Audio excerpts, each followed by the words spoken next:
Hello mga karaket! Ang inyong raketerang single mom ay jumuti po ngayon sa Team CSIG Baras Chapter. Alam niyo naman po, bukod sa pagiging raketera, ay isa rin po akong volunteer ng aming nasasakupan at ito nga po ang Team CSIG. At alam niyo ba mga karaket, nagkaroon kami ng bisita at gusto daw po nila maging member ng team. At syempre masaya at malugod po namin silang tinanggap. At ang protocol po ng team, bago po silang tanggapin, ay kailangan po muna silang dumaan sa orientation. Kagaya po ng ginagawa nila dyan, in-orient po muna sila ng aming Commander Quintin Mancao at pagkatapos po sa officers po na in charge po sa gantong sitwasyon. At tinalakay din po ang duties and responsibilities ng team. Kasi nga po, ang pagpasok dito ay isang commitment.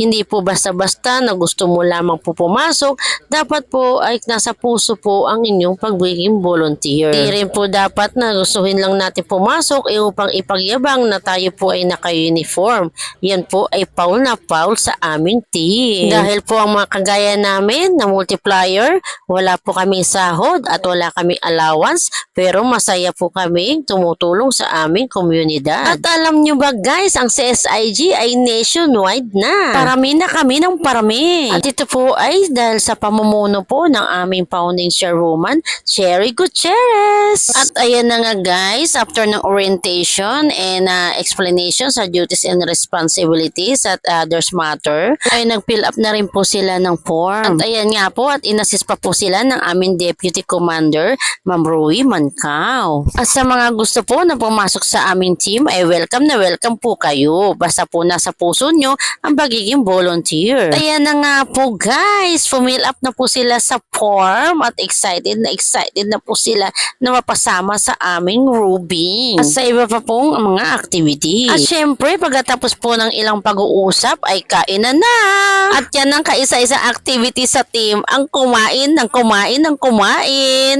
Kaya tingnan nyo guys, ang buong team, tingnan nyo guys, napakapapayat naming lahat, di ba? Guys, kayo na po ang husga. Di ba guys, ang sexy naming lahat. Thank you po sa sponsored SPO3, Ma'am Edita Gavrilio, and sa aming vice, kay Sir Aying Bunda. After nga po kumain, in-interview ko sila ng Berlight. Good evening everyone, this is Rakiterang Single Mom and volunteer ng CSIG Baras Chapter. Meron na naman po kaming panibagong kasama na member dito po sa aming team CSIG Baras Chapter. Ito po ay si Miss Ekang at ang kanya po nga mga kasama. Ayan po.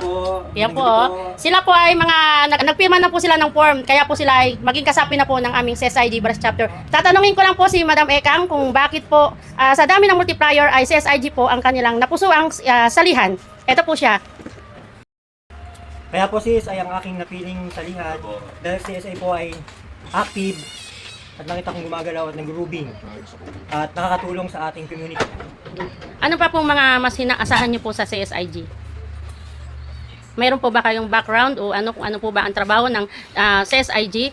Wala po, gusto ko lang po makatulong sa ating lugar. Ayun. Nasa puso niyo po ba ang Nasa pagiging puso po. volunteer?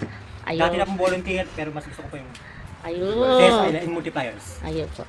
Welcome po sa kanila at nagpapasalamat po kami dahil ang CSIG po ang kanilang napiling salihan. Sa mga gusto pa po na magpa-member po sa aming team, welcome po ang aming headquarters dito lang po sa Circle Phase 3 po at meron po sa inyong makikipag-usap. Yan po ang aming Commander Quintin Mancao. Siya po ang head po ng CSIG Baras Chapter po at mandito pa rin po ang ibang officer para po kayo po ay i-approach. Yun po. Maraming salamat guys!